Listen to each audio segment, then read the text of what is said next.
Hello, Jai Hind students. Very good evening, everyone. I welcome you all on this amazing platform. क्या सभी लोगों को मेरी आवाज प्रॉपरली आ रही है? क्या मैं प्रॉपरली अभी दिखाई दे रही हूँ? एक बार फटाफट से बता दीजिए। तो इस सेशन की हम शुरुआत करते हैं, जो कि है लाइफ प्रोसेसेस का पार्ट 3। लेकिन उससे पहले I wish you all a very very very happy children's day, मेरे प्यारे दुलारों, आंखों के तारों। May you get everything you deserve in your life and ultimately तुम्हें देश को संभालना है भैया, देश की रक्षा करनी है, तो उस लायक तुम मेंटली और फिजिकली बहुत अच्छी तरह से रेडी हो जाओ। ये मैं प्रे करूंगी, करती ही हूँ यार, हमेशा ही करती हूँ।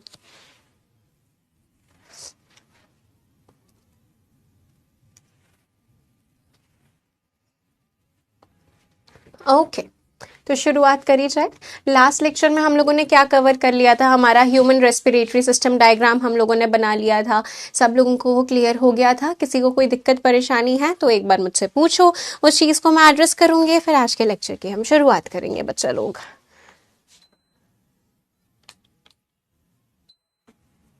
अरे पता है, चिल्ड्रंस डे से मुझे अभी याद आया, अभी थोड़ी देर पहले मैं भी तुम्हारी तरह इंस्टाग्राम पे रीलें स्क्रॉल कर रही थी।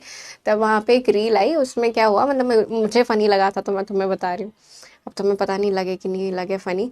अब उसमें क्या हुआ कि एक बेटा था, ठीक है, वो गलती कर रहा था जो भी, तो उसके पापा को जाकर बोल रहा था कि ये गलती हो गई है। तो उसके पापा उसके ऊपर चिल्लाने की जगह, भैया लड़के होते हैं तो कूटते हैं, भैया कोनी वोनी से कूटते हैं बढ़िया, तो उसको कूटने की जगह बोल रहे हैं, बेटा कोई बात नहीं, हो गया ना, मैं संभाल लूंगा, हो गया ना, स्कूटी ठोक दी, कोई बात नहीं, मैं उसको कल सही करवा दूंगा, ये टूट गया, कोई बात नहीं, मैं उसको सही करवा दूंगा, ठीक है, सब सब बढ़िया चल रहा है।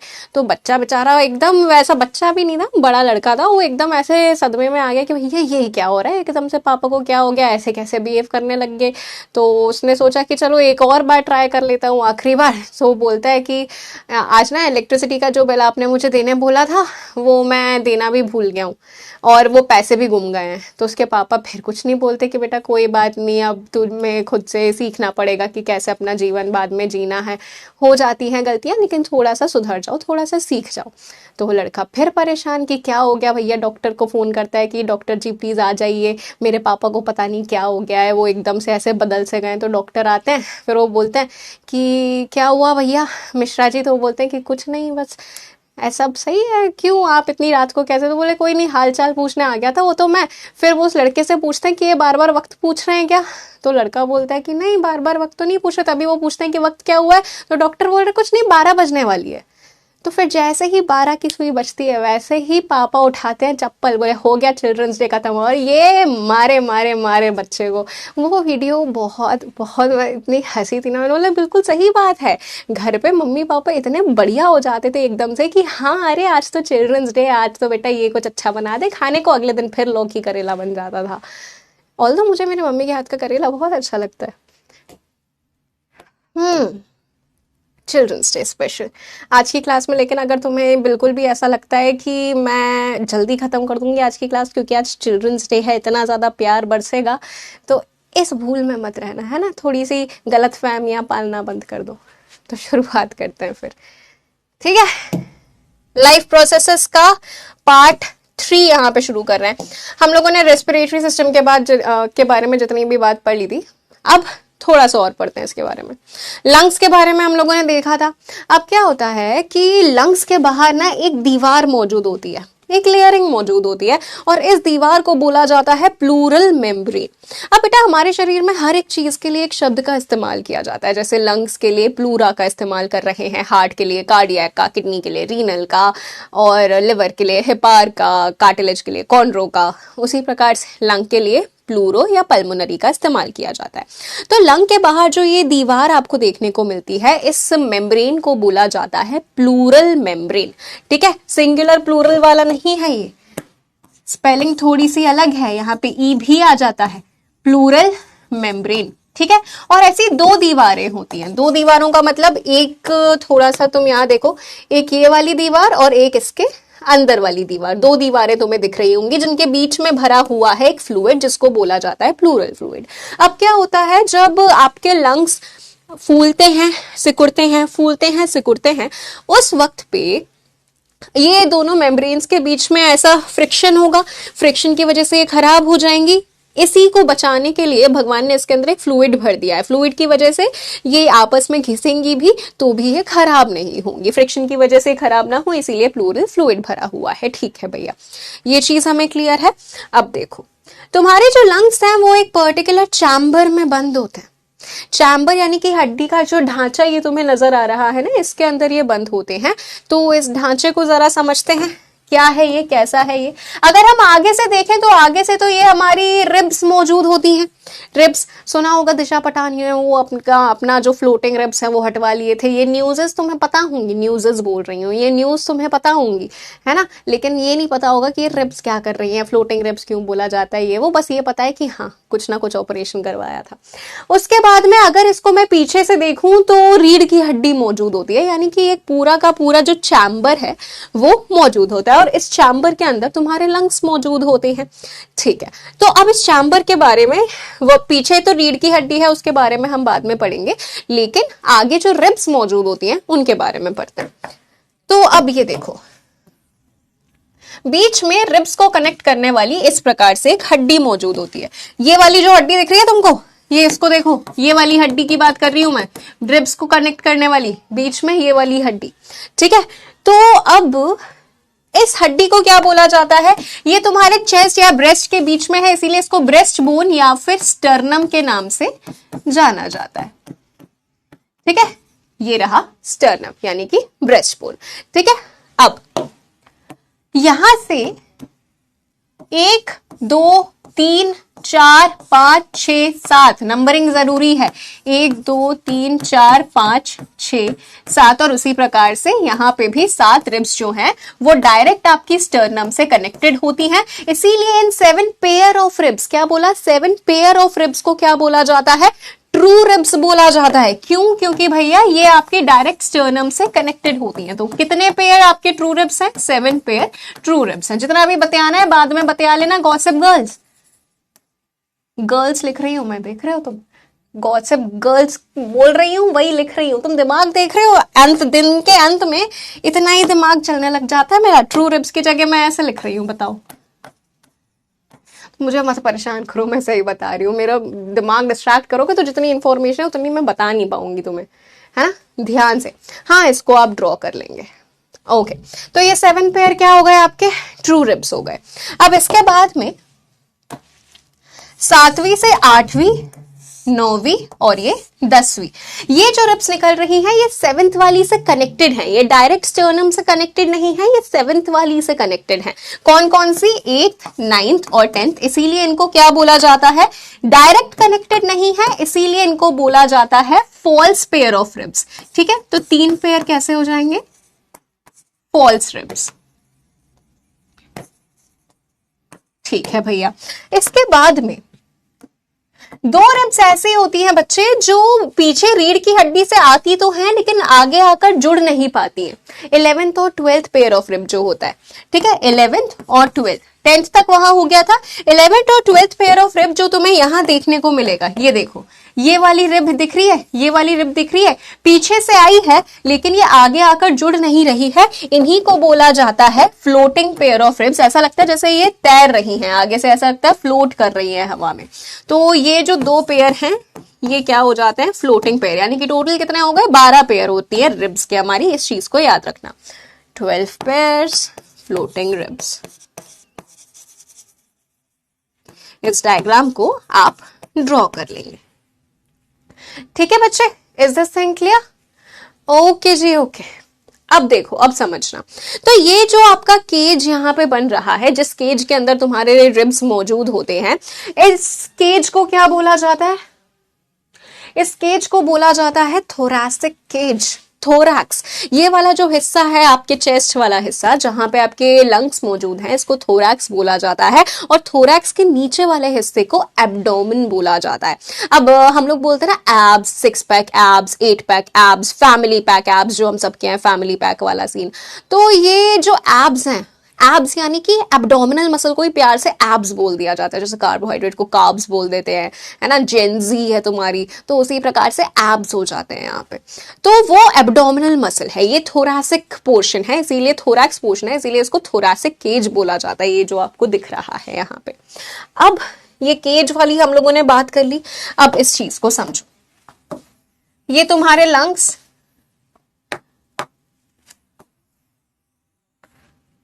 इस प्रकार से मौजूद होते हैं। ठीक है, लंग्स में यहां पे एक, इनके नीचे इस प्रकार की एक दीवार मौजूद होती है, एक मसल की बनी हुई दीवार है, और इस मसल की बनी हुई दीवार को बोला जाता है डायफ्राम। डायफ्राम, जी साइलेंट है यहां पे। ठीक है, डायफ्राम मस्कुलर वॉल ये होती है जो आपके थोरैक्स को आपके एब्डोमेन से अलग करती है। थोरैक्स और एब्डोमेन के बीच में एक दीवार यहाँ पे मौजूद है, इसका काम बहुत ज्यादा इंपॉर्टेंट होता है। क्या होता है, ये मसल है, ये नॉर्मल ऐसी है, ठीक है, ये रिलैक्स्ड है मसल, अभी कॉन्ट्रैक्टेड नहीं है, रिलैक्स्ड फेज में।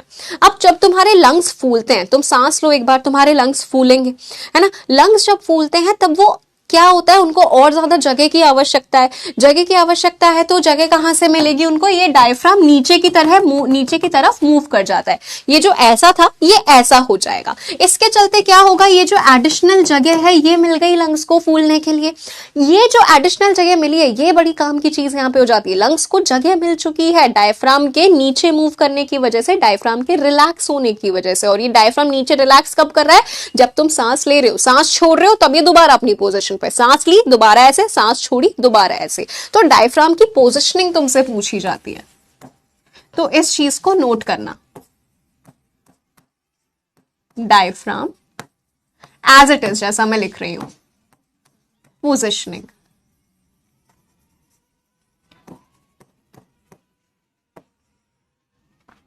ये क्वेश्चन पूछा गया है हाल ही में।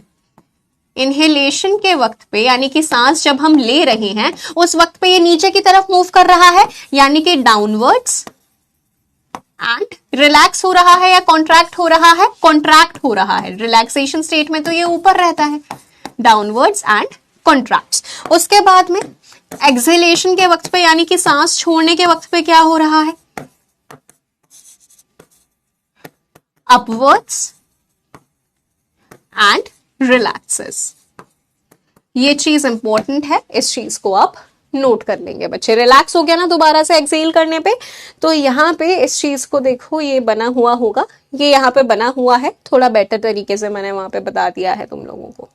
ठीक है, तो अगर फाइनली मुझसे पूछा जाए कि रेस्पिरेशन में क्या क्या स्टेप्स होते हैं, तो थियोरेटिकली जैसा तुम्हारी गुरु माता किताब एनसीईआरटी में लिखा है वैसा तो लिखा ही है, लेकिन अब तुम्हें पता है रेस्पिरेशन में क्या क्या स्टेप्स हो रहे हैं। सांस ली तुमने, ऑक्सीजन है तुम्हारे एल्वियोलाई तक गई, ठीक है, वहां से तुम्हारे ब्लड में गई, ब्लड से ऑक्सीजन होते हुए हर एक सेल तक गई, सेल में ऑक्सीजन का इस्तेमाल कर कर एनर्जी बनी, वेस्ट प्रोडक्ट कार्बन डाइऑक्साइड बना, वो ब्लड ने लिया, दोबारा से आया तुम्हारे एल्वियोलाई तक, वहां कार्बन डाइऑक्साइड डाली, फिर तुमने सांस के थ्रू उसको बाहर निकाल दिया। ये रही तुम्हारी ब्रीदिंग, यानी ब्रीदिंग और रेस्पिरेशन। बेसिकली ब्रीदिंग तो रेस्पिरेशन का सिर्फ एक पहला स्टेप होता है। तो ये रेस्पिरेशन में हो रहा है, सिंपल सी बात, ऑक्सीजन की मौजूदगी में एनर्जी का बनना, दैट्स इट। ठीक है, यहां तक ये सारी चीजें हमें क्लियर हैं? इज दिस थिंग क्लियर बच्चे? एक बार प्लीज मुझे बताएंगे।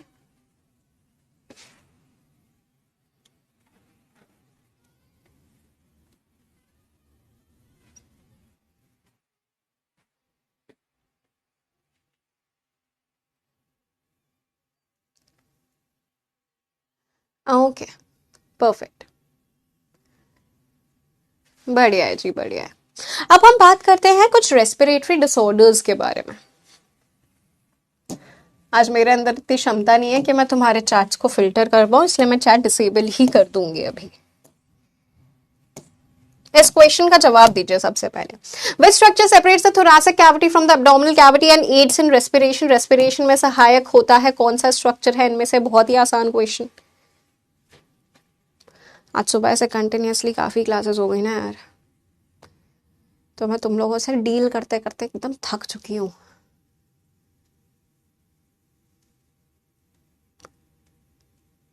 समझते ही नहीं हो तुम लोग, बकर करते रहते हो यार।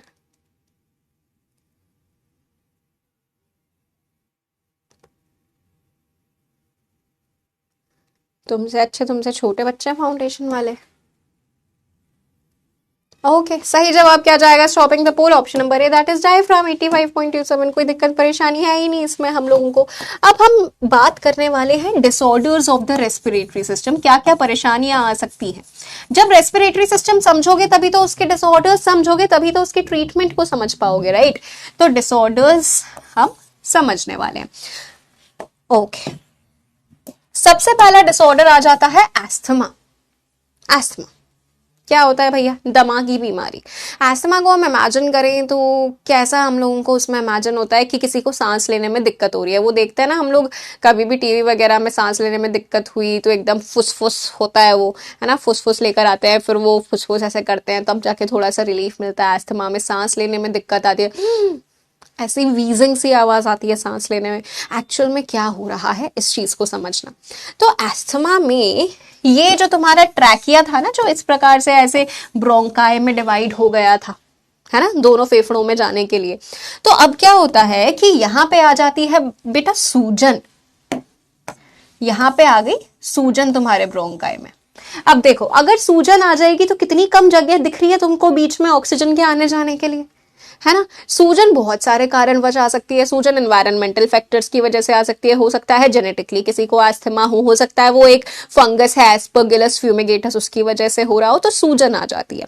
अब सूजन यानी कि होता है इन्फ्लामेशन। सूजन को बायोलॉजिकल टर्म्स में क्या बोला जाता है? इन्फ्लामेशन। तो यहाँ पे कितनी कम जगह बची है ऑक्सीजन के जाने के लिए, कार्बन डाइऑक्साइड के जाने के लिए, तो इसीलिए सांस लेने में दिक्कत हो जाती है भैया इंसान को। वो सांस लेना चाह रहा है, आ ही नहीं रही है सांस, इसी को बोला जाता है एस्थमा।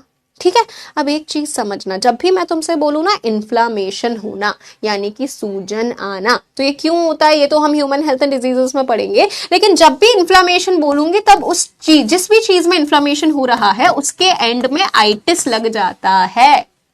ठीक है, जैसे कि तुम्हारे गले में टॉन्सिल्स होता है ना, हम लोग बोलते हैं खाने वगैरह को निगलने में दिक्कत हो रही है यानी कि टॉन्सिल्स हो गया है हमें, तो टॉन्सिल्स हो गया है ये मत बोला करो। टॉन्सिल्स एक्चुअल में तुम्हारे गले में मौजूद होता ही है, एक लिम्फ नोड होता है वो। ठीक है, टॉन्सिल्स में सूजन आ जाती है, इन्फ्लामेशन हो जाता है, जिसकी वजह से जगह नहीं बचती तुम्हारे खाना निगलने के लिए, इसीलिए दर्द होता है खाना निगलते वक्त, क्योंकि इतनी ज्यादा सूजन आ गई है। तो वो क्या हो जाएगा? टॉन्सिलाइटिस हो जाएगा। उसी प्रकार से ये ब्रोंकाई में जो सूजन आई है इसको हम क्या बोलेंगे?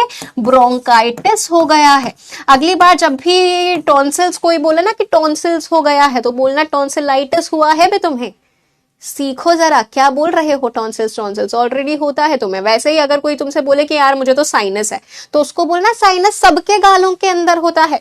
गालों के अंदर यहाँ पे खाली स्पेस होती है जिसको साइनस बोला जाता है।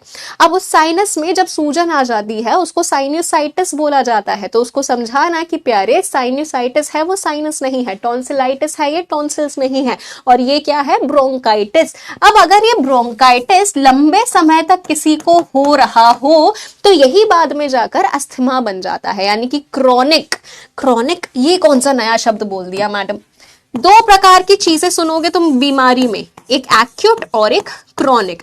एक्यूट का मतलब होता है जो सिर्फ छोटे से टर्म के लिए है, बहुत कम समय के लिए है, और क्रोनिक जो लंबे समय से हो रही है उसको क्रोनिक बोला जाता है।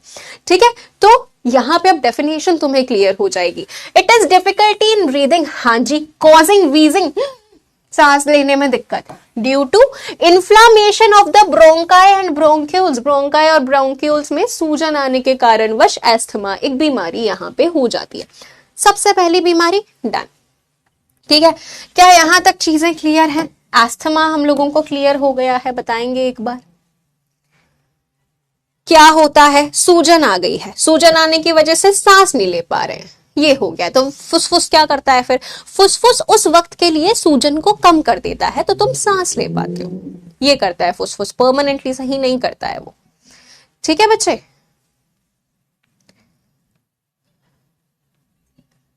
ओके जी, ओके, बढ़िया, शाबाश, ठीक है।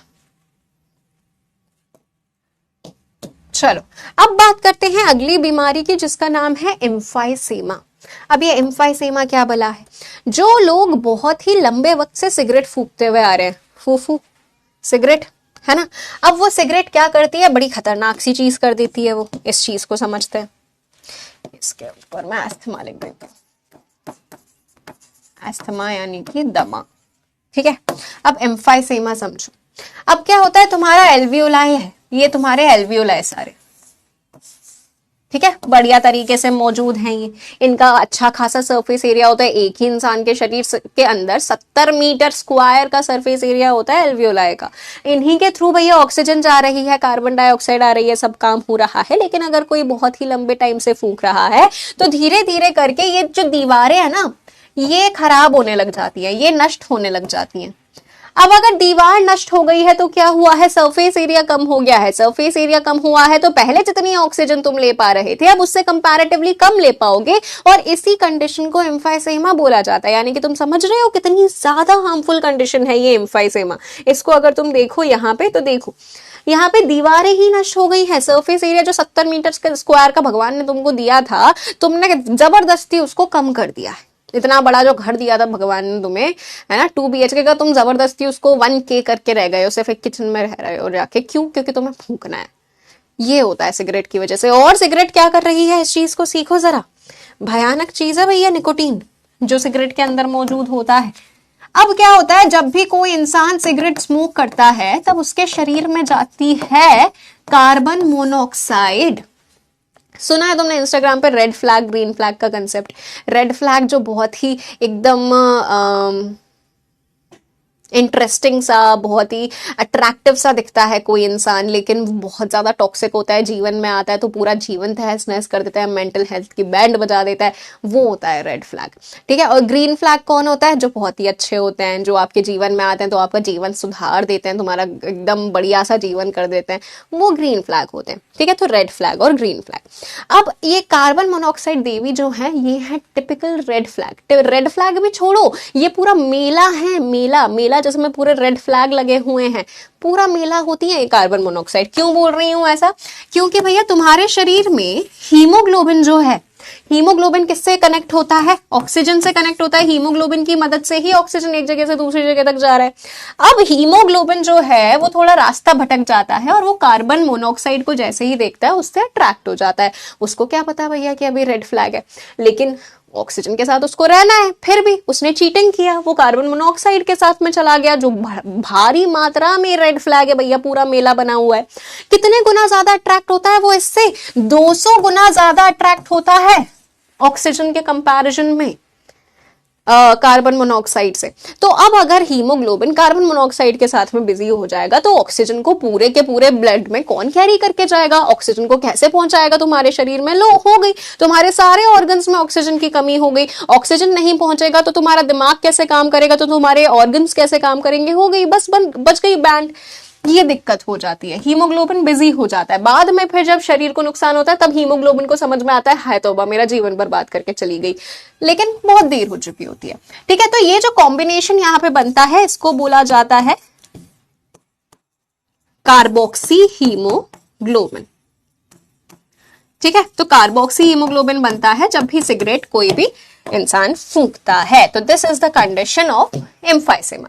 अब एम्फाइसेमा में बेसिकली क्या हो रहा है ये हम समझ सकते हैं, क्रोनिक डिसऑर्डर, यानी कि बहुत ही लंबे वक्त तक अगर कोई सिगरेट पी रहा है तो उससे हो रहा है। In which alveolar walls are damage, alveoli की दीवारें जो है वो खराब हो गई हैं, जिसके चलते सरफेस एरिया कम हो गया है, जिसका वन मेजर रीजन है सिगरेट स्मोकिंग। क्या एम्फाइसेमा हम लोगों को क्लियर हो गया है? बच्चा लोग, ये क्या हुआ? ये चैट एनेबल्ड। हाँ जी बताइए।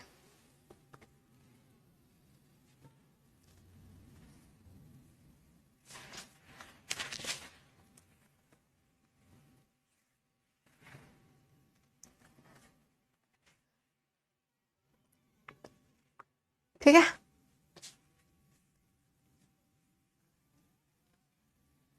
ओके बढ़िया। पॉल्यूटेड एयर से भी तो यही हो रहा है कि पॉल्यूटेंट्स जो है वो हमारे फेफड़ों में आ रहे हैं और हमारे शरीर में सूजन क्यों आती है, इस चीज को समझो। हमारे शरीर में सूजन, ये ह्यूमन हेल्थ एंड डिजीजेस का टॉपिक है वैसे तो। हमारा शरीर रिएक्ट करता है जब भी कोई चीज, जब भी कोई पोल्यूटेंट या फिर कोई भी फॉरेन ऑब्जेक्ट हमारे शरीर में आता है ना, तो शरीर उससे लड़ने का प्रयास करता है और उसी लड़ने के प्रयास में सूजन आती है। तो जब भी कोई पोल्यूशन वाला पार्टिकल भी शरीर में आएगा ना, उसके रिएक्शन में भी सूजन आएगी शरीर में, और वही सूजन फिर हमें दिक्कत देती है। ठीक है, अस्थमा नहीं सही हो सकता। जो भी एलर्जी होती है ना, वो कभी भी सही नहीं हो सकती, क्योंकि एलर्जी का मतलब होता है तुम्हारा इम्यून सिस्टम, जो तुम्हारे लड़ने की क्षमता है वो बहुत ज्यादा एक्टिव है ना। तो वो सिर्फ उस वक्त के लिए तुम एंटी एलर्जिक खाकर उसको थोड़ा सा शांत कर सकते हो, लेकिन वो परमानेंटली सही नहीं किया जा सकता।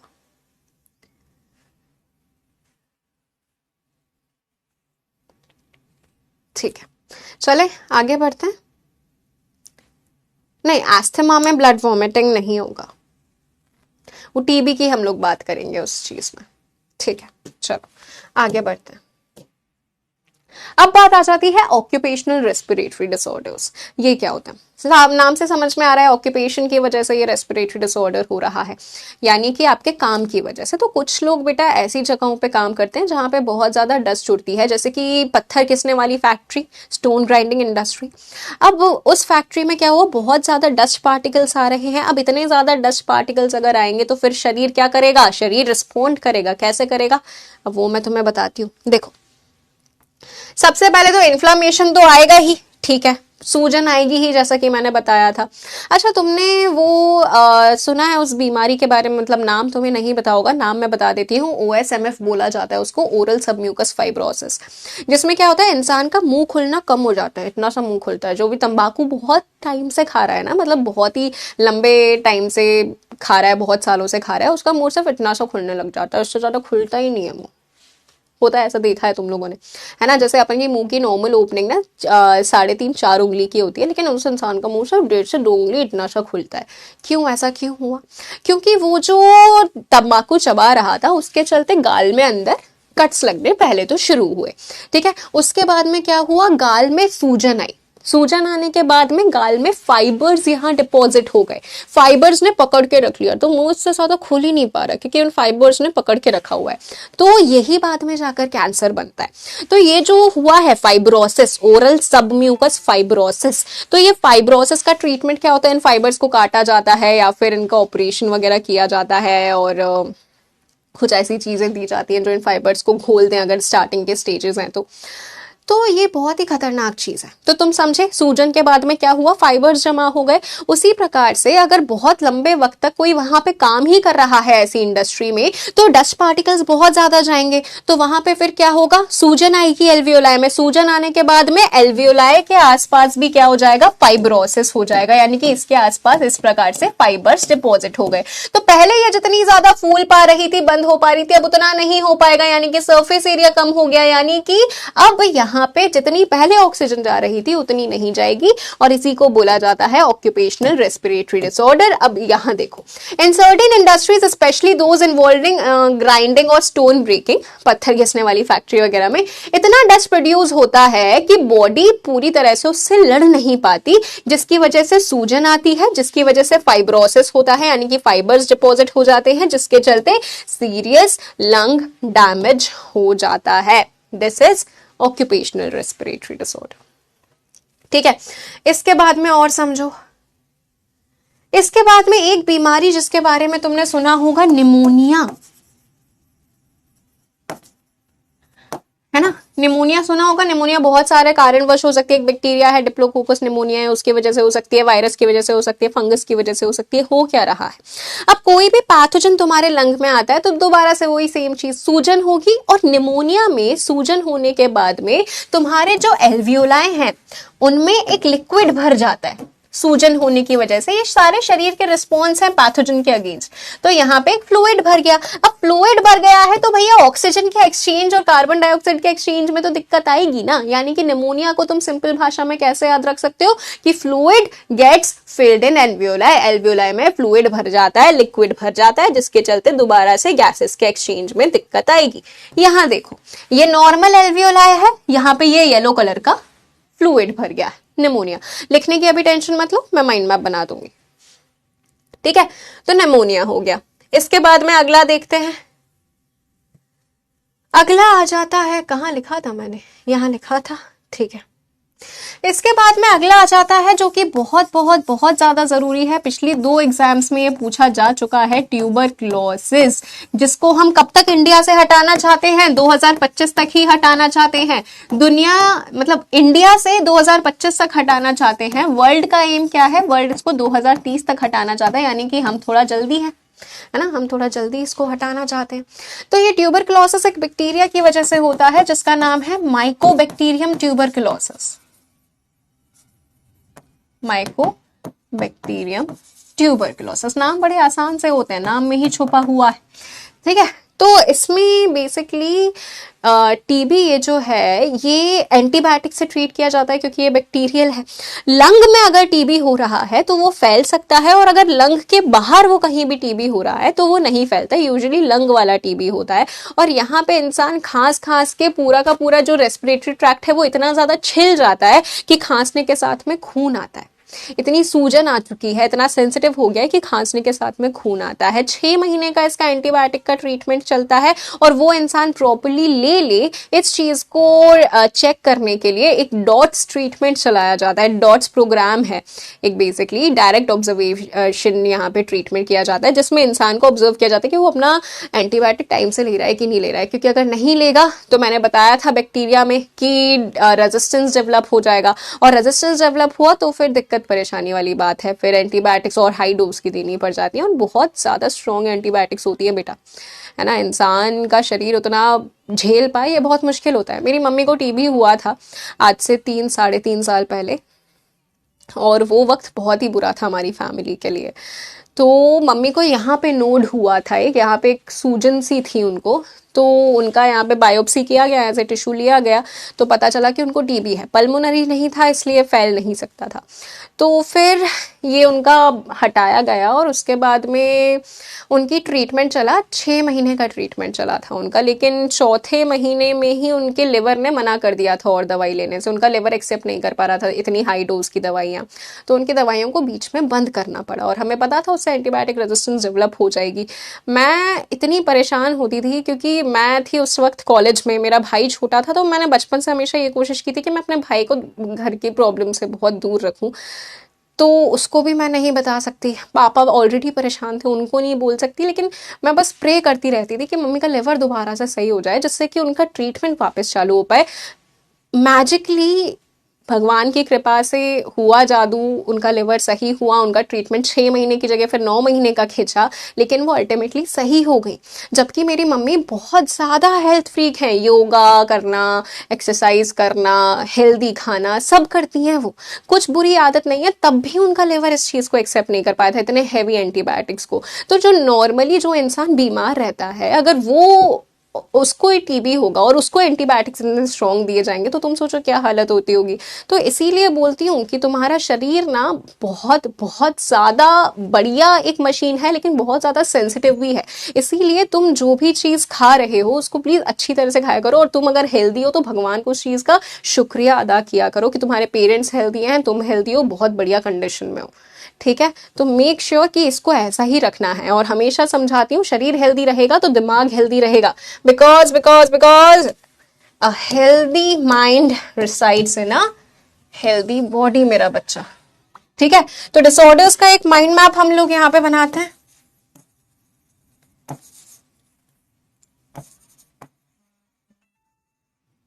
Disorders of the respiratory system.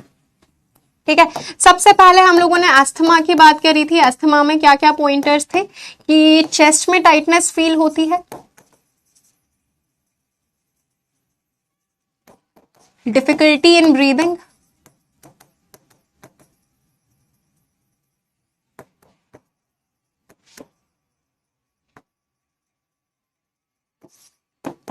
इसके बाद में ब्रोंकाइटिस यानी कि ब्रोंकाई में सूजन आ जाना,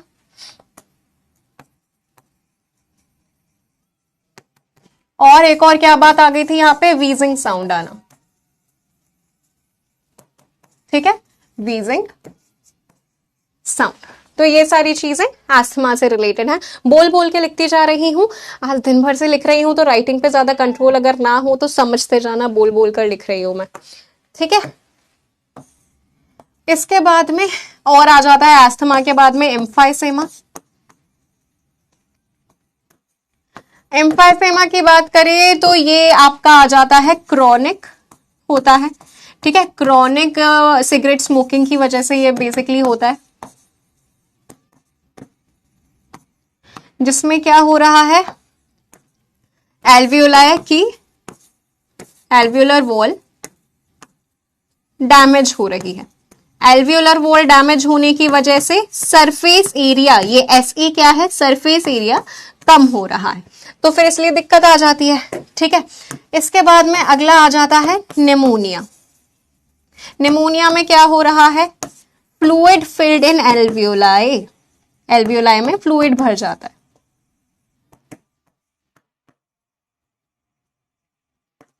इसके बाद में आ जाता है ऑक्यूपेशनल रेस्पिरेटरी डिसऑर्डर।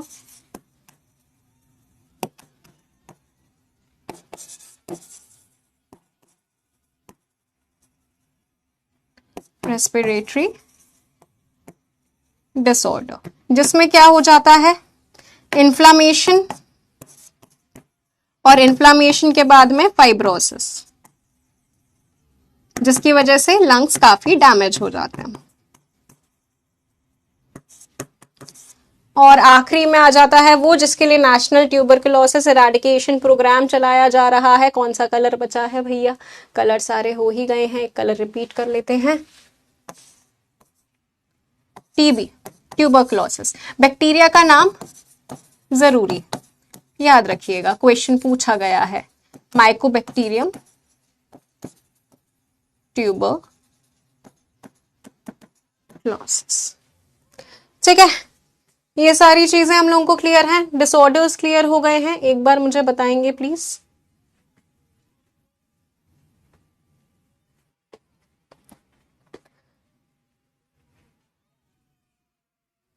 और प्लीज मुझे इस बात का मत रिग्रेट कराना कि मैंने चैट ऑन किया है दोबारा से।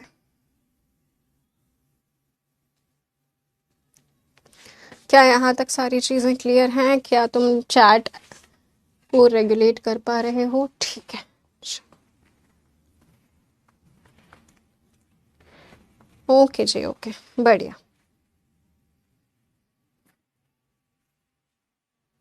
शाबाश। किसी को कोई दिक्कत परेशानी है तो वो आप मुझसे पूछ सकते हैं, नहीं तो हम आगे बढ़ते हैं फिर। फ्लूइड भरता है अंकिता, हमारा ये हम ह्यूमन हेल्थ डिजीजेस में पढ़ेंगे, सारे शरीर के रिस्पॉन्स होते हैं, इन्फ्लामेशन के चलते फ्लूइड भरता है मेरे बच्चे। ठीक है, ओके, बढ़िया। तो यहाँ पे स्वाहा हो जाता है हमारा रेस्पिरेटरी सिस्टम। कुछ क्वेश्चंस हम लोग सॉल्व करते हैं। ओके, यहाँ पे मैं पोल इसलिए बंद कर रही हूँ जिससे तुम टीपा टापी करके जवाब ना दो, है ना, नहीं तो तुम एक दूसरे की कॉपी करके जवाब दे देते हो। तो ये वाला क्वेश्चन हम लोग कर चुके हैं, इस क्वेश्चन का जवाब दीजिए। इनमें से कौन सा एक क्रॉनिक रेस्पिरेटरी डिजीज है जिसमें इन्फ्लामेशन और होता है और नैरोइंग यानी कि एयरवेज संकरे हो जाते हैं, जिसकी वजह से वीजिंग, चेस्ट टाइटनेस और सांस लेने में तकलीफ होती है?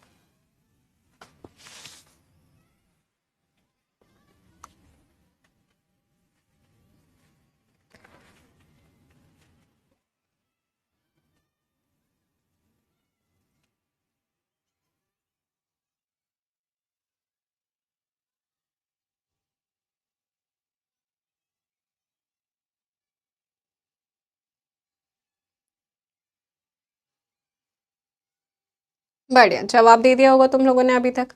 ठीक है, स्टॉपिंग द पोल सही जवाब क्या जाएगा? Option number C, that is asthma, 83.78। बहुत बढ़िया। अगले क्वेश्चन की तरफ बढ़ते हैं।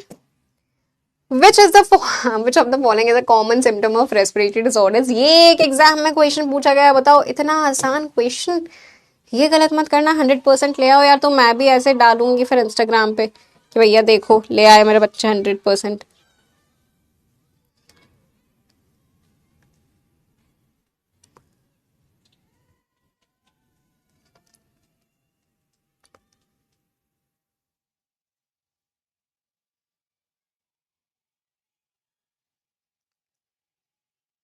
बढ़िया। स्टॉपिंग द पोल सही जवाब जाएगा option number D, that is shortness of breath, 85.96। क्या यार। चलो, रेस्पिरेटरी सिस्टम के बाद अगला आ जाता है ट्रांसपोर्टेशन सिस्टम। ट्रांसपोर्टेशन का मतलब क्या है? एक जगह से दूसरी जगह तक ले जाना। अब ऑक्सीजन एक जगह से दूसरी जगह तक जा रहा है, खाना आपके हर एक सेल तक पहुंच रहा है, यानी कि ट्रांसपोर्टेशन के बिना तो ये सब हो नहीं पाता, तुम्हारा खाना एनर्जी में कन्वर्ट नहीं हो पाता, तो ये तो बहुत ज़रूरी चीज़ है। तो ट्रांसपोर्टेशन यानी कि circulatory system, one of my favourite topics की अब हम लोग शुरुआत करने वाले हैं। अब ट्रांसपोर्टेशन एंड प्लांट्स की हम लोगों ने अभी चर्चा नहीं करी है, इसीलिए इसको अभी बाद में हम चर्चा करेंगे। ह्यूमन बींग्स की हम बात करते हैं तो दो सर्कुलेटरी सिस्टम्स यहाँ पे होते हैं, एक तो हमारा ब्लड सर्कुलेटरी सिस्टम और एक लिम्फेटिक सिस्टम। तो सबसे पहले ब्लड सर्कुलेटरी सिस्टम के साथ शुरुआत करते हैं। क्या क्या हिस्से होंगे ब्लड सर्कुलेटरी सिस्टम के? कौन तुम्हारे शरीर में खून को पूरा संचालित कर रहा है, सर्कुलेट कर रहा है? तुम्हारा दिल, धक धक धक धक, दिल की बात करेंगे आज, है ना। तुम कैसे करोगे? तुम्हारे तो चैट्स ऑफ हैं, सिर्फ मैं ही कर सकती हूँ मतलब मेरे दिल की बात, क्योंकि तुम तो दिन भर करते हो, तुम तो हर हर लेक्चर में करते हो, करते ही रहते हो। लेक्चर के सिवा बाकी सारे तुम्हारे दिल की बातें तो चलती रहती हैं यहाँ पे। तुम्हारी वहाँ दिल की बातें होती हैं, यहाँ पे मेरा दिमाग खराब होना शुरू होता है। बताओ, तो दिल हो गया हमारा, और जिसमें खून भाग रहा है, तुम्हारी ब्लड वेसल्स और तुम्हारा खून। तो यही तीनों चीजें हैं जो हम लोगों को इस पर्टिकुलर टॉपिक में कवर करनी है, ब्लड, ब्लड वेसल्स और हमारा प्यारा सा हार्ट। अब अगर दिल की बात करें तो दिल हमारा ऐसा क्यूट सा, ऐसा कोरियन में ऐसा बनाया जाता है या फिर ऐसे बनाया जाता है। कैसा होता है हमारा दिल? कैसा दिखता है? स्ट्रेंजर थिंग्स में वेकना को देखा था, कुछ वैसा दिखता है हमारा दिल। अरे कहाँ गया, कहाँ है भाई? 3D मैंने खोला तो था, हाँ गायब हो गया। दोबारा से ऑन करना पड़ेगा। चलो दोबारा से ऑन करते हैं। खुल जा भाई, बिना इसके कैसे काम चलेगा। हार्ट का पता है साइज कितना होता है? इतना होता है, बस इतना सा साइज होता है, एक मुट्ठी बराबर साइज होता है तुम्हारे दिल का। ठीक है, और दिल कौन सी मसल का बना हुआ है? तुम्हारी स्मूथ मसल का। यानी कि अब मेरे पास ऐसे बहुत सारे बच्चों के मैसेजेस आते हैं कि मैम ना हम दिल तोड़वा कर बैठ गए हैं, वो चली गई, वो चला गया, दिल तोड़ के चला गया, पढ़ाई में मन नहीं लग रहा। तो मेरा तो दिमाग तभी खराब हो जाता है कि तुम मुझसे बायो पढ़े हो, तुम्हें इतना सा नहीं पता कि दिल मसल है, टूट नहीं सकती मसल। मसल टूट नहीं सकती, मसल फट सकती है। तो अब तुम क्या बोलोगे? अब तुम बोलोगे मेरा दिल फट गया, मेरा दिल कट गया। दिल टूटना क्या होता है भाई? है, कम से कम बायो तो सही बोलो। दिल वो तोड़ कर गया है, टूट कर नहीं, फाड़ कर गया है। तो बायो तुम्हारी गलत हो रही है। चलो दिल को जरा देखते हैं हम लोग। कुछ इस प्रकार का दिखता है तुम्हारा दिल, वो क्यूट सा नहीं दिखता है ना। और ये सिर्फ इतना सा होता है, साइज तुम लोगों को पता है। तो ये एक फिस्ट बराबर होता है तुम्हारा दिल। इसके बारे में हम लोगों को चर्चा करनी है। नोट्स कैसे बना रहे हैं अभी से बता देती हूँ। इसके ना तुम्हें डायग्राम्स जितने भी मैं बनाऊंगी ना वो बनाने हैं। हम कुछ भी थ्योरी नहीं लिखेंगे, हम सिर्फ डायग्राम्स की सहायता से इसको समझने वाले हैं। हमारा प्यारा दिल, दुलारा दिल, आंखों का तारा दिल, ये चल रहा है, इसीलिए हम चल रहे हैं भैया। यही पंप कर रहा है तुम्हारे पूरे शरीर में रक्त को, ब्लड को। ठीक है, चलिए शुरुआत करें कि अभी भी बतियाना है। प्यारे दुलारो, आंखों के तारों,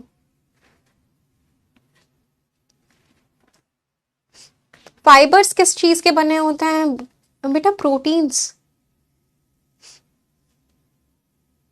जैसे कोलाजन प्रोटीन का बना हुआ था फाइबर, हम लोगों ने वहां देखा था कनेक्टिव टिश्यू के अंदर, है ना। उसी प्रकार से कार्यक्रम चल रहा है। ओके, शुरुआत करें। हार्ट की शुरुआत, है ना। तुम यहाँ पे बतियाओ ना, तो बात करते करते पढ़ते हैं यहाँ से।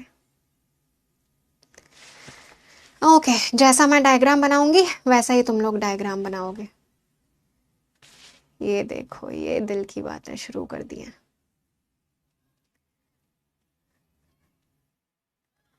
अरे यार, तुम में से जितने बच्चे ये बोलते हैं ना कि मैम छुट्टी कर दो, कितना आसान है। ऑफलाइन क्लास थोड़ी ना जो तुम उठ के जा नहीं सकते, ऑनलाइन क्लास है भैया, फोन बंद कर दो, चले जाओ, है ना। जिनको पढ़ना है उनको तो पढ़ने दो।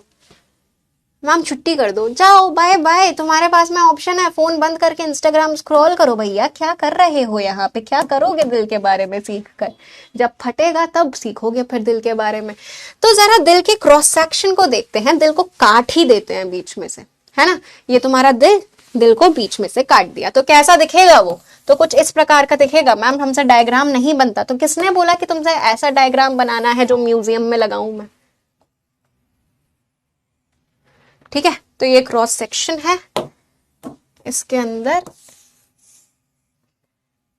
कुछ इस प्रकार का हम लोगों को स्ट्रक्चर देखने को मिलता है।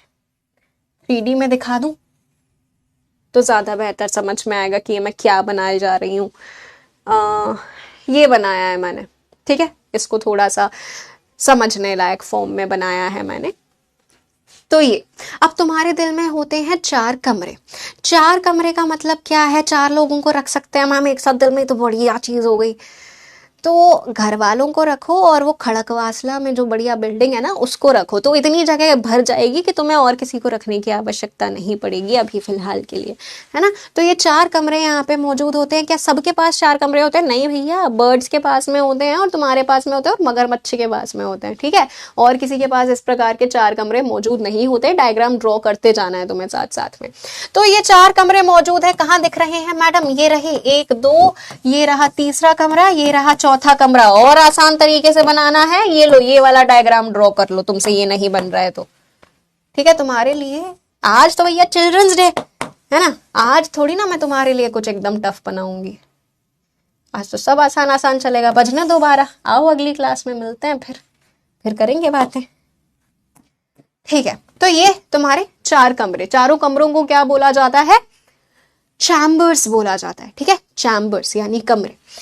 ये अगर कोई भी पेशेंट सामने लेटा हो तो ये उसका राइट साइड होता है, ये उसका लेफ्ट साइड होता है, ठीक है। ऊपर वाले कमरों को बोला जाता है एट्रियम या फिर ओरिकल, ठीक है। ए पहले आता है तो ये ऊपर वाले कमरे को हम लोगों ने बोल दिया है एट्रियम, ठीक है। नीचे वी बाद में आता है तो उसको नीचे किसका दिया? नीचे वाले कमरे को बोला जाता है वेंट्रिकल। तो ये हो जाता है आपका राइट एट्रियम, ये हो जाएगा राइट वेंट्रिकल, ये हो जाता है लेफ्ट एट्रियम, ये हो जाएगा लेफ्ट वेंट्रिकल। ये रहे तुम्हारे दिल में मौजूद 4 कमरे। क्या ये चीज हम लोगों को क्लियर है? Is this thing clear? 4 कमरे यहाँ पे हमारे चैम्बर्स बोला जाता है, जिनको चैम्बर्स ऑफ सीक्रेट्स नहीं है, चैम्बर्स ऑफ हार्ट है ये, चैम्बर्स ऑफ हार्ट। अब जो मैं अगली चीज तुम्हें समझाने वाली हूँ वो इस चैप्टर की सबसे ज्यादा जरूरी चीज है, जहां से बहुत क्वेश्चंस आए हैं। एक बार ही समझाऊंगी, दोबारा रिपीट नहीं करूंगी, तो एक बार में अच्छे से समझ जाना, ठीक है। सबसे इंपॉर्टेंट डायग्राम जो यहाँ पे आने वाला है, स्वागत कीजिए इसका। एक ही बार समझाऊंगी, बहुत सारे क्वेश्चंस इसके ऊपर आते हैं, कोई सा भी एग्जाम तुम ले आओ। मैम जेई में नहीं आता, हाँ इतना कॉमन सेंस होगा। Right atrium, right ventricle, left atrium है, ये लेफ्ट वेंट्रिकल है। अब मैं तुम्हें ये समझाने वाली हूँ कि तुम्हारे शरीर में जो सर्कुलेट हो रहा है ब्लड, वो किस डायरेक्शन में सर्कुलेट हो रहा है। रैंडमली किसी डायरेक्शन में भी नहीं होता, एक पर्टिकुलर डायरेक्शन में सर्कुलेट होता है, ठीक है। तो उस डायरेक्शन को मैं समझाने वाली हूँ। यहाँ पे हम बनाते हैं लंग्स, जहां से ऑक्सीजन वाला ब्लड आएगा, ठीक है। और यहाँ पे बनाते हैं ऑर्गन्स, जहां तक ऑक्सीजन वाला ब्लड हम लोगों को लेकर जाना है, और जहां से फिर वेस्ट प्रोडक्ट दोबारा से तुम्हारे लंग्स में हमें भेजना होगा, ठीक है। अब देखो, अब क्या होता है? सर्कुलेशन होता है मैडम, हाँ जी। ऑक्सीजन वाला ब्लड सबसे पहले तुम्हारे लेफ्ट एट्रियम में आएगा, ध्यान से सुनते जाना इस चीज को, ठीक है। थोड़ा सा इसको मार्कर को विड्थ बढ़ा लेते हैं, ओके। लेफ्ट एट्रियम में आता है, यहां से वो लेफ्ट वेंट्रिकल में जाता है और यहां से वो तुम्हारे सारे के सारे ऑर्गन्स में जाता है ऑक्सीजन को लेकर। ठीक है, अब क्या होगा, अब यहां से जो कार्बन डाइऑक्साइड है, जो वेस्ट प्रोडक्ट है, उसको तुम्हारा ब्लड उठाएगा और उसको लेकर जाएगा राइट एट्रियम में, यहां से जाएगा राइट वेंट्रिकल में और यहां से फिर चला जाता है तुम्हारा ब्लड लंग में। तो इस प्रकार से ये जो सर्कुलेशन तुम्हें दिख रहा है, यहाँ पे क्या हो रहा है, एक बार ब्लड यहां से होकर गुजर रहा है, एक बार यहां से होकर गुजर रहा है, यानी दिल से टोटल 2 बार होकर गुजर रहा है। इसीलिए हमारे सर्कुलेशन को क्या बोला जाता है, double circulation. Very important.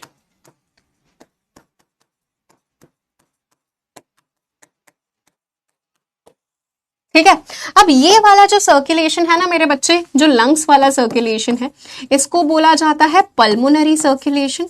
Lungs से रिलेटेड है तो पल्मोनरी, और इस वाले को बोला जाता है सिस्टेमिक सर्कुलेशन, जो आपके ऑर्गन से रिलेटेड है।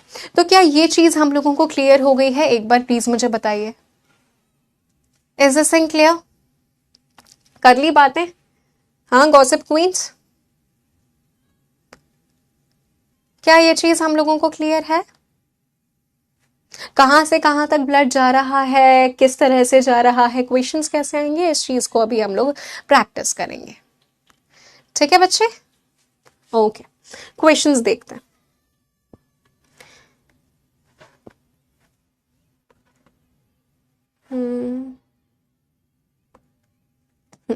Blood returning to the heart from the body. ठीक है, बॉडी से यानी कि ऑर्गन से ब्लड जब दोबारा से हार्ट में रिटर्न कर रहा है, तब वो कौन से चैम्बर में सबसे पहले एंट्री लेता है? 30 सेकेंड्स का टाइमर है, जवाब दीजिए, गलती मत कीजिएगा।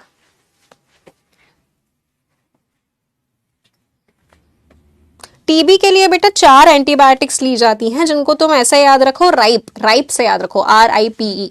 रिफैम्पिसिन होती है, आइसोनियाजिड होती है, पायराजिनामाइड होती है, थैम्ब्यूटॉल होती है। 4 एंटीबायोटिक्स ली जाती है टीबी के लिए।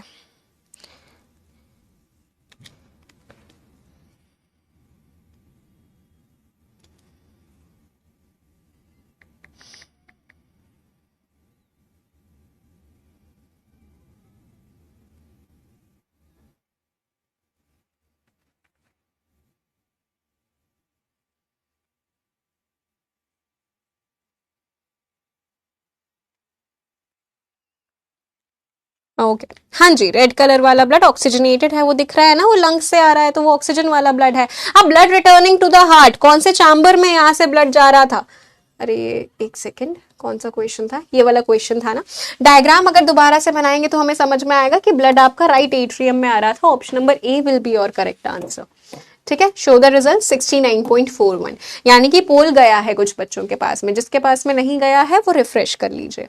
ठीक है, राइट एट्रियम कैसे हुआ हमारा जवाब, इस चीज को अभी हम दोबारा से देख लेंगे। एक बार एक और क्वेश्चन करते हैं, चलो एक और क्वेश्चन इससे रिलेटेड था। हाँ, Which chamber of the heart pumps oxygen rich blood to rest of the body, यानी कि हार्ट के कौन से चैम्बर से ब्लड निकलकर सारे ऑर्गन्स में जा रहा है? 30 सेकेंड्स का टाइम।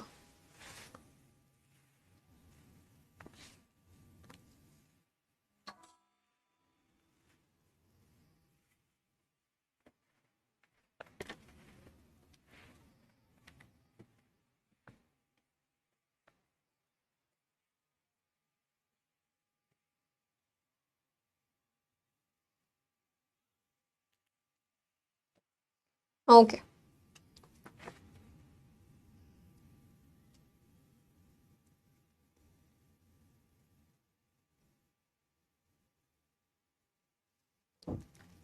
बढ़िया है जी, बढ़िया है। सही जवाब यहाँ पे हमारा क्या जाएगा? Stopping the poll, option number D, that is left ventricle. 67.22 कैसे हुआ मैम? दिमाग से, ध्यान से सुनो, ये हमारे 4 चैम्बर्स थे। बार बार इस डायग्राम को ड्रॉ करोगे तो ये चीज एकदम याद हो जाएगी। ये 4 चैम्बर्स, ये right atrium, right ventricle, left atrium, left ventricle. इस क्वेश्चन में पूछा गया है कि कौन से चैम्बर से ब्लड निकलकर तुम्हारे ऑर्गन्स तक जाता है? लेफ्ट वेंट्रिकल से निकलकर जाता है सारे ऑर्गन्स तक, तो ये वाला आपका सही जवाब हो जाएगा। ठीक है, इसके बाद में ये वाला क्वेश्चन हम लोगों ने देखा था, इसमें क्या हुआ था? Blood returning to the heart from the body. तो returning to the heart from the body, यहां से ब्लड रिटर्न करके राइट एट्रियम में गया था, तो उस क्वेश्चन का जवाब राइट एट्रियम गया था। क्या ये चीज क्लियर है सब लोगों को? Is this thing clear? Heart से रिलेटेड एक बहुत ही इंपॉर्टेंट चीज है जो मैंने अभी अभी तुम लोगों को समझाई, अगर तुमने अच्छे से समझी हो तो, डबल सर्कुलेशन। ठीक है बच्चे?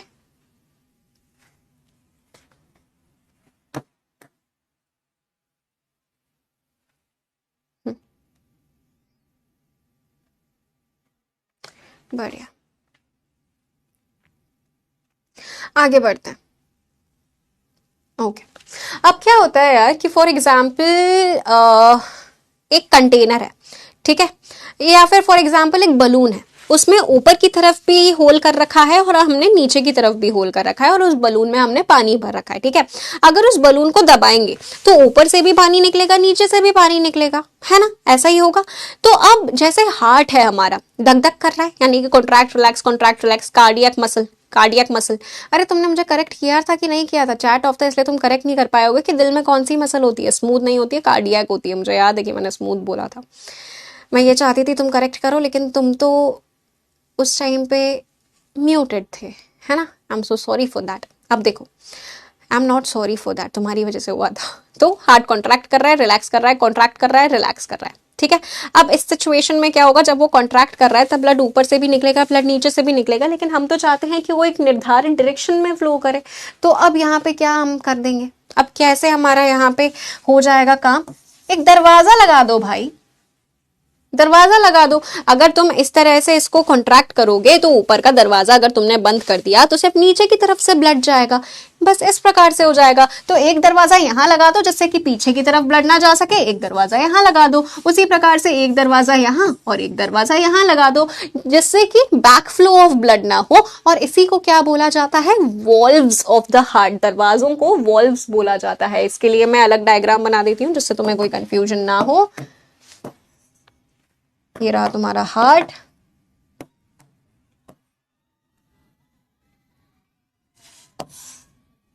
ये उसके 4 चेम्बर्स,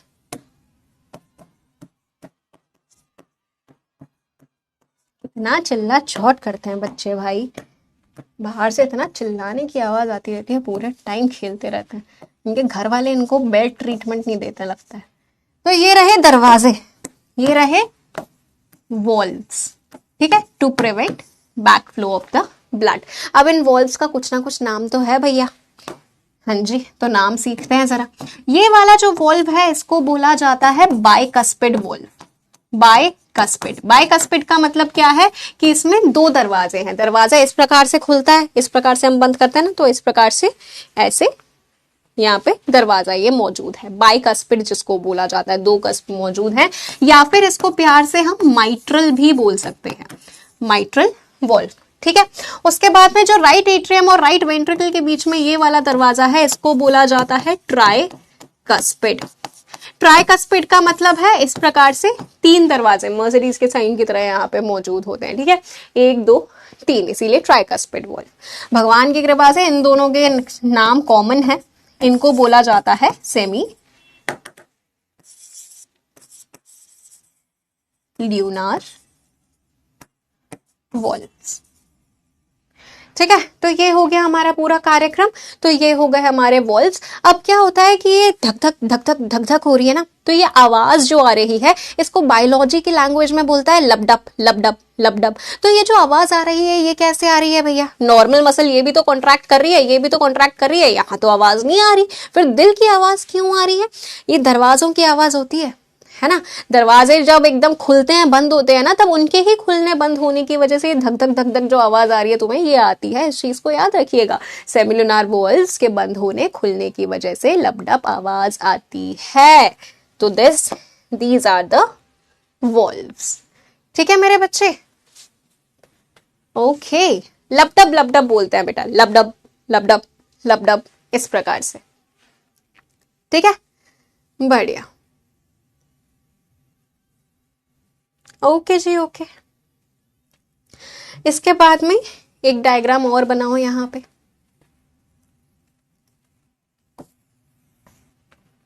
ये तो तुम्हें यही वाला बनाना पड़ेगा, इसका वो नॉर्मल स्क्वायरिश फॉर्म में तुम नहीं बना पाओगे, मतलब बनाना संभव नहीं है।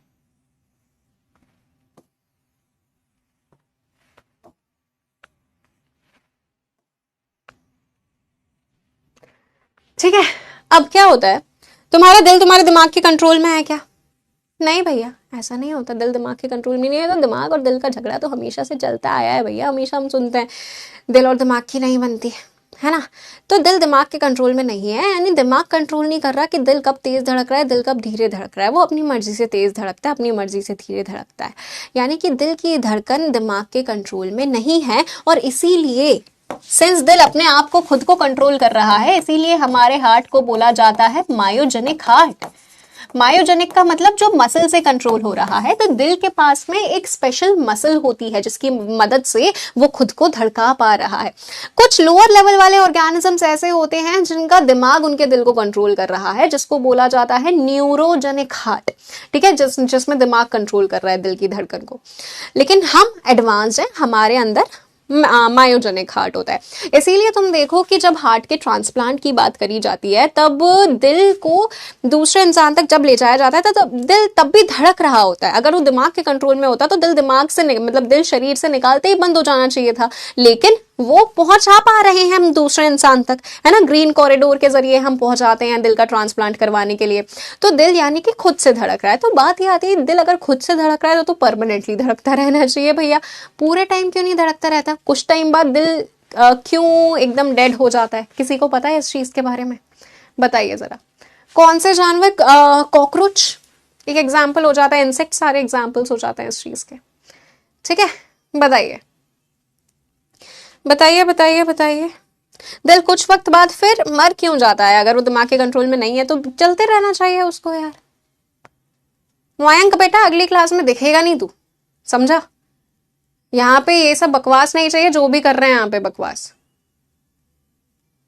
दूसरे बच्चों को और इन्वॉल्व कर रहे हैं कि ये बताओ वो बताओ, ये ग्रुप ज्वाइन करना है, वो ग्रुप ज्वाइन करना है। अंकित, थोड़ा थोड़ा आंसर सही है, और जवाब दो। क्वेश्चन पूछती हूँ वैसे ही शांत हो जाते हो तुम लोग। ऑक्सीजन, साक्षी ने बिल्कुल सही जवाब दिया है कि वो भी तो एक मसल का बना हुआ है। उस मसल तक अगर ऑक्सीजन नहीं पहुंच रही है तो जितनी ऑक्सीजन उसके पास में थी तब तक तो उसने अपने आप संभाल के रख लिया, लेकिन ऑक्सीजन जैसे ही खत्म हुई वैसे ही दिल भी मर जाएगा। ये होता है भैया। तो इसीलिए तुम्हें पता है, ओपन हार्ट सर्जरी जब करी जाती है ना, तब दिल को बाहर निकाल कर रखा जाता है ट्रे पे, उस पर सर्जरी करी जाती है, उसके बाद उसको शरीर के अंदर दोबारा रखा जाता है। बड़ा ही बेहतरीन है यार, ये जो भी हमारा पूरा मेडिकल साइंस है बेहतरीन है। ठीक है, हाँ जी, आ गए मेरे पास में सारे जवाब, शाबाश। अरे तुमने वो रील देखी है क्या? जो मुझसे पहले ये चैप्टर पढ़ चुके हैं उनको पता होगा, मैं हमेशा इस रील का एग्जांपल देती हूँ। बहुत ही बढ़िया रील है यार, साउथ इंडियन मूवी की एक रील थी। वो लोग फिजिक्स को तो डिफाई कर ही चुके हैं, बायो को भी डिफाइन कर चुके हैं। तो क्या होता है कि एक बंदा बहुत ही एकदम बैकग्राउंड में एकदम सीरियस सा म्यूजिक चल रहा है, और वो एकदम इंस्पायरिंग सा सीरियस सा म्यूजिक चल रहा है, और वो कार्डबोर्ड थर्माकोल शीट से दिल बना रहा है, उसके ऊपर लाल पेंट कर रहा है। ठीक है, थर्माकोल से उसने दिल बनाया, बढ़िया, ठीक है। अब क्या हुआ, एक हॉस्पिटल में सर्जरी चल रही है, इंसान के दिल वाली स्पेस खुली हुई है और डॉक्टर सोच रहे हैं कि दिल कहाँ से लाए। वो खोल के रखा हुआ है और सोच रहे हैं दिल कहाँ से लाए। तभी वो इंसान जिसने दिल बनाया था वो फेंकता है वो थर्माकोल का दिल, और वो हॉस्पिटल का जो शीशा है वो टूटता है, और वो दिल एंटर करके डायरेक्ट लैंड करता है इंसान के शरीर में, वो जो इंसान खुला पड़ा हुआ था उस ऑपरेटिंग चेयर पे। ठीक है, और उसके बाद में जैसे ही दिल यहाँ पे आकर सेटल हो जाता है उसके शरीर में, वैसे ही लाइटें जलने लग जाती हैं लाल और हरे रंग की, ये दिखाने के लिए कि भैया हार्ट ट्रांसप्लांट सक्सेसफुल। डॉक्टर्स बोलते हैं अरे भगवान की कृपा हो गई, भगवान की कृपा हो गई, दिल आ गया, और वो इंसान उसी वक्त 1 मिनट के अंदर एकदम जिंदा हो जाता है। मैजिक। फिजिक्स को डिफाई किया वो अलग है, बायो को भी डिफाई कर दिया है। हार्ट ट्रांसप्लांट ऐसे करवाया गया है, ग्रीन कॉरिडोर वॉरिडोर किसी चीज की आवश्यकता नहीं है, डायरेक्ट लैंडिंग होती है यहाँ पे। तो हाँ, यानी कि दिल शरीर के बाहर रह सकता है ना। तो ये आपका मायोजेनिक हार्ट हो गया, इसको जरा हम लोग समझ लेते हैं। तो सबसे पहले तो ये समझो कि स्पेशल मसल्स मौजूद होती हैं तुम्हारे पूरे दिल में, जो कि आपके हार्ट को कॉन्ट्रैक्ट रिलैक्स करवाने में मदद करवा रही हैं। यहीं से इंपल्स जनरेट हो रहा है, यानी कि यहीं से सिग्नल जनरेट हो रहा है तुम्हारे दिल के धड़कने का। ध्यान से इस चीज को सुनेंगे, ठीक है। सबसे पहला जो मसल का टिश्यू होता है वो यहां मौजूद होता है। यहां ध्यान से सुनना, upper right corner of the right atrium. क्या बोला मैंने? Upper right corner of the right atrium, यहां पे ये मौजूद होता है। इसका नाम तो सुना ही होगा, इसको बोला जाता है S A node. S A node और pacemaker of the heart. भैया बहुत सारे लोगों के दिल में आर्टिफिशियल पेस मेकर लगाया जाता है। पेस मेकर क्यों? क्योंकि यही पेस बना रहा है, यही सिग्नल बना रहा है, यहीं से दिल धड़कना शुरू हो रहा है। ठीक है, तो एस ए नोड, इसको क्या बोला जाता है? फुल फॉर्म क्या है? साइनोएट्रियल। साइनोएट्रियल इसकी पोजीशन बता रहा है, अपर राइट कॉर्नर वाली। ठीक है, अब क्या होता है? अब सिग्नल जाता है एस ए नोड से यहां एट्रियम और वेंट्रिकल के बीच में। ठीक है, यहां आता है। अब यहां पे एक दूसरी नोड मौजूद है जिसको बोला जाता है एवी नोड। एवी नोड का मतलब एट्रियम और वेंट्रिकल के जो बीच में मौजूद है, यानी कि एट्रियो वेंट्रिकुलर नोड। अब सिग्नल जो वहां से आया था वो थक ना गया हो कहीं बीच में, इसीलिए उसको दोबारा से रिवाइव करने के लिए ये नोड यहाँ पे मौजूद होता है। ठीक है भैया, ये नोड यहाँ पे दोबारा से सिग्नल को स्ट्रॉन्ग बना देगा, इसीलिए इसको बोला जाता है पेस सेटर। दोबारा से इसने पेस को सेट कर दिया है। इसके बाद में जो पूरा सिग्नलिंग है वो यहां से दोनों वेंट्रिकल्स के बीच में से ऐसा बंडल के फॉर्म में निकलेगा। इसको क्या बोला जाता है? बंडल ऑफ हिस। अब ये मत बोलना मैम बंडल ऑफ हर क्यों नहीं बोला जाता भैया, जो सूडो फेमिनिस्ट होते हैं वो इस प्रकार की बकवास शुरू कर देते हैं। हिस सरनेम था एक बंदे का, है ना, वो हर तो रख नहीं लेगा फेमिनिज्म के चक्कर में, सूडो फेमिनिज्म के चक्कर में। अब क्या होगा? ये जो फाइबर्स हैं इस प्रकार से पूरे वेंट्रिकल्स की दीवार में फैल जाते हैं। ठीक है, ये फैल गए और उसके बाद में पूरे वेंट्रिकल्स को भी अब वो कॉन्ट्रैक्ट करवाना शुरू करवा देंगे। इन फाइबर्स का नाम क्या है? पुरकिंजे फाइबर्स। ये वही पुरकिंजे है प्रोटोप्लाज्म वाले पुरकिंजे फाइबर्स, यानी कि इसका सीक्वेंसिंग जो है ना, वो सीक्वेंसिंग हम लोगों को याद होनी चाहिए। SA node, AV node, bundle of His, Purkinje fibres. क्या है sequence? SA, AV, bundle of His, Purkinje fibres. यहां तक ये सारी चीजें क्लियर हैं बच्चे? Is this thing clear? तो आज के लिए फिर इतना हमारे लिए काफी है। स्पेशल नोडल मस्कुलेचर बोला जाता है, स्पेशल मस्कुलेचर यहां पे मौजूद होता है। तो अब लीडर बोर्ड की बात कर लेते हैं और पिटारे की बात कर लेते हैं। काफी कुछ पढ़ लिया है आज हम लोगों ने। ये रहे हमारे लीडर बोर्ड के टॉप 10 बच्चे। गजेंद्र, नीरज, नमन, तेजस्वी, ठाकुर साहब, नाम सुधार लो अपना, अच्छा खासा रखा होगा मम्मी पापा ने। सत्यम, चित्रा, पलाश, अपूर्व, आयुष्मान 515 सही है with the least average time 1.4 seconds. शाबाश, सो प्राउड ऑफ यू। देख लो भैया तुम्हारा कंपटीशन। ठीक है, ओके जी, ओके। ग्रीन कॉरिडोर क्या होता है बच्चे? तो क्या होता है कि जैसे फॉर एग्जांपल मैं मुंबई में रहती हूँ, तो यहाँ पे मुझे एक जगह से दूसरी जगह तक जाना है, यानी कि अगर मुझे यहाँ पे 2-3 किलोमीटर भी जाना है ना, तो आधे से पौना घंटा मुझे आराम से लगेगा पहुंचने में। यहीं मैं इंदौर में थी तो स्कूटी लेकर ये भाग जाती थी, 2-3 किलोमीटर तो भैया ऐसे ही 3-4 मिनट में कवर हो जाते थे। लेकिन यहाँ पे कितना ट्रैफिक है। अब इतने ट्रैफिक में अगर हार्ट ट्रांसप्लांट करवाना, वो दिल मर रहा है, वो दिल की वैल्यू कितनी ज्यादा है, एक इंसान जितनी वैल्यू है उस दिल की। तो रास्ते में एक स्पेशल एरिया बनाया जाता है, एक स्पेशल कॉरिडोर, एक स्पेशल रोड बनाई जाती है, जिसके थ्रू मतलब जहां पे बिल्कुल ट्रैफिक नहीं होगा, वो एम्बुलेंस के लिए ही स्पेसिफिकली होगी, उसको ग्रीन कॉरिडोर बोला जाता है, जिससे कि जल्दी से जल्दी 2 हॉस्पिटल्स के बीच में इस प्रकार का ट्रांसफर किया जा सके। ठीक है मेरे बच्चे, ओके। तो पिटारे में आज हम सीखेंगे, अच्छा तुम लोगों में से कितने लोगों को ऐसा होता है कि यार बहुत सारी क्लासेस हो गई आज, बहुत स्क्रीन के सामने हम रह लिए हैं, उसके बाद में हमें मीलें भी स्क्रॉल करनी है। रीलें नहीं, मीलें, तुम मीलें ही स्क्रॉल कर रहे हो भैया, 10-10 मीलें स्क्रॉल कर जा रहे हो तुम एक बार में। तो वो मीलें स्क्रॉल करने के बाद में रात में जो आंखों में दर्द होता है या फिर आंखों में बहुत खुजली होती है क्योंकि आंखें बहुत ड्राई हो गई हैं, दिक्कत होती है आंखों में दर्द की कि आंखें दुख रही हैं, जिसकी वजह से सर दुखना शुरू हो जाता है या आईब्रोज के ऊपर पेन होना शुरू हो जाता है। होता है कभी?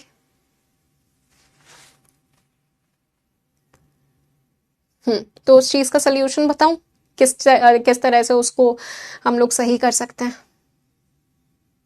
चलो तो इस चीज़ का सल्यूशन बताती हूँ मैं तुम लोगों को कि कैसे इसको सही करें। तो इसकी 4 चीज़ें मैं बता रही हूँ तुम्हें, ठीक है, उनको फॉलो करना, काफ़ी रिलीफ मिलेगा। सबसे पहला है 20-20-20 रूल। अब 20-20-20 रूल का ये मतलब है कि हर 20 मिनट बाद क्लास, मतलब जब भी तुम स्क्रीन के सामने हो, हर 20 मिनट बाद 20 सेकंड के लिए 20 फीट दूर देखना है, ठीक है। क्योंकि आपकी जो आंखें हैं ना वो दूर का देखने के लिए बनी हुई हैं। पास का जब भी हम कोई भी चीज़ देखते हैं तो आंखों के ऊपर स्ट्रेस पड़ता है। तो आंखों को थोड़ा सा रिलैक्स करने के लिए अगर हम हर 20 मिनट में 20 फीट दूर का देखेंगे 20 सेकंड के लिए, तो आंखों को थोड़ा सा रिलैक्स मिलता रहेगा बीच बीच में, तो बहुत ज़्यादा एकदम स्ट्रेस नहीं आएगा। दूसरी चीज़ यहाँ पे आ जाती है कि जब भी ऐसा लग रहा है तो रात में ऐसे हाथ रगड़े, ठीक है, फ्रिक्शन की वजह से हीट पैदा होगी, आंखों के ऊपर रखा, ठीक है, चश्मा हटा के, ठीक है, चश्मे के ऊपर रख रहे हैं, कुछ नहीं हो रहा मैडम, तो ऐसे करके आंखों के ऊपर रखा, थोड़ा आराम मिला, आंखों को फिर आराम से खोलो, अच्छे से ट्रीट करो, बहुत ज़्यादा इंपॉर्टेंट ऑर्गन है ये। तीसरी चीज़ यहाँ पे लिख देती हूँ, पाम ऑन आई, ठीक है। इसके बाद में आपके पास में तीसरी चीज आ जाती है कि जब भी आंखें ड्राई होती हैं, तो आंखें ड्राई क्यों हो जाती हैं? जब भी हम स्क्रीन की तरफ देख रहे होते हैं ना, तब हमारा जो ब्लिंकिंग रेट है, यानी कि पलकें झपकाने की जो फ्रीक्वेंसी है ना, ये कम हो जाती है। पलकें हम झपकाते क्यों हैं भैया, ऐसे आंखें खुली क्यों नहीं रखते हम पूरे टाइम? इसलिए क्योंकि आपकी पलकें जब झपकती हैं तब आपकी आंखों को मॉइस्चराइज होना होता है, मेमोबियन ग्लैंड्स होते हैं जिसकी वजह से आपकी आंखें मॉइस्चराइज होती रहती हैं। अब जब आप स्क्रीन की तरफ देखते हो तब अल्टीमेटली आपका जो ब्लिंकिंग रेट है, पलके झपकाने का जो वक्त है, वो उसकी फ्रीक्वेंसी आधी हो जाती है, जिसकी वजह से आंखें मॉइस्चराइज नहीं हो पा रही हैं, तो आंखें ड्राई हो जाती हैं। इसके लिए एक सोल्यूशन तुम्हें बता रही हूँ, एक लिक्विड आता है रिफ्रेश टीयर्स के नाम से, ठीक है। हरे रंग की एक छोटी सी बोतल आती है, 30 रुपए की बोतल आती है, काफी लंबी चल जाएगी। 4-5 दिन में जब भी लग रहा है आंखों में बहुत खुजली हो रही है, आंखें ड्राई हो गई हैं, 2-3 ड्रॉप डालो, मतलब 2 ड्रॉप यहाँ 2 ड्रॉप यहाँ, 5 मिनट के लिए आंखें बंद करके लेटो। 2 घंटे बाद उठ रहे हो, उसके बाद ये नहीं होना चाहिए कि मैडम हम तो 5 मिनट में लेटे थे, फिर तो बढ़िया नींद आ गई, नहीं, है ना। मम्मी पापा को बोल देना कि 5 मिनट में थोड़ा एक बार ऐसे जगा देना, तो हम जाग जाएंगे। तो 5 मिनट के लिए आंखें बंद करके रखना, थोड़ा आराम मिलेगा। रिफ्रेश टीयर्स के नाम से भी आता है और एक हाइलो सॉफ्ट के नाम से भी एक ड्रॉप आता है। तो ऐसा करना, अगर ये ना मिले ना तो गूगल पे इसका कंपोजिशन देख लेना, वो सेम कंपोजिशन वाली ड्रॉप्स 100% तुम्हें मिल जाएंगी। और इसमें कुछ ऐसे हार्मफुल केमिकल्स नहीं होते, तो 4-5 दिन में अगर एक आध बार तुम इस्तेमाल इसको करते हो ना, तो ये तुमको काफ़ी आराम देगी। उसके बाद में चौथी चीज आ जाती है तुम्हारे जो, जब अगर तुम्हें चश्मा लगा हुआ है तो एंटी ग्लेयर ब्लू ग्लासेस लगवा लेना, और तुम्हारे जो लैपटॉप या फोन है उसमें भी ब्लू स्क्रीन एक लग जाती है, जिसके चलते तो जो हार्मफुल रेज है ना वो तुम्हारी आंखों में पहुंचेंगी नहीं ज़्यादा, तो ज़्यादा स्ट्रेस नहीं पड़ेगा। तो ये कुछ चीज़ें हैं बेटा जिसकी मदद से तुम अपनी इन आंखों को, प्रेशियस आंखों को बचा सकते हो। मेरी तो ख़राब हो चुकी है भैया, इतना नंबर चढ़ गया है, तो मेरे तो डेली कितना कितना वक्त, मतलब लेक्चर्स ही सिर्फ 7-8 घंटे के अगर हटा दो, उसके बाद मैं भी टीवी देखती हूँ, मैं भी इंस्टाग्राम चलाती हूँ, वो भी एडिशनल टाइम, तो ये पूरा स्क्रीन के सामने जा रहा है। तो मैंने चश्मा ही अपना ऐसा बनवाया कि ज़्यादा नुकसान होने से और थोड़ा बच जाए, क्योंकि नंबर ऑलरेडी इतना बढ़ चुका है, ठीक है। तो प्लीज़ इसको लगवा लेना, एटलीस्ट लैपटॉप पे तो लगवा लो, थोड़ा तो हम अपनी तरफ से प्रिवेंट कर सकते हैं। हाँ Ankita, that's a very nice thing. Okay चलिए ठीक है, तो आज के लेक्चर को हम लोग यहीं पे ख़त्म करते हैं। आई होप कि आपने काफ़ी कुछ सीखा होगा रेस्पिरेशन के बारे में, सर्कुलेशन के बारे में, आपकी आँखों के बारे में। तो जैसा कि मैं हमेशा बोलती हूँ, that a healthy mind resides in a healthy body, so take care everyone. Signing off till then, keep studying, keep learning, keep revising, wishing you all a very very very happy children's day. मम्मी पापा से थोड़े 3 घंटे का और प्यार ले लो, 12 बजे वैसी चप्पल पड़ जाएगी, ठीक है। चलिए मिलते हैं अगले लेक्चर में, तब तक के लिए everyone take care, signing off, जय हिंद एंड वंदे मातरम।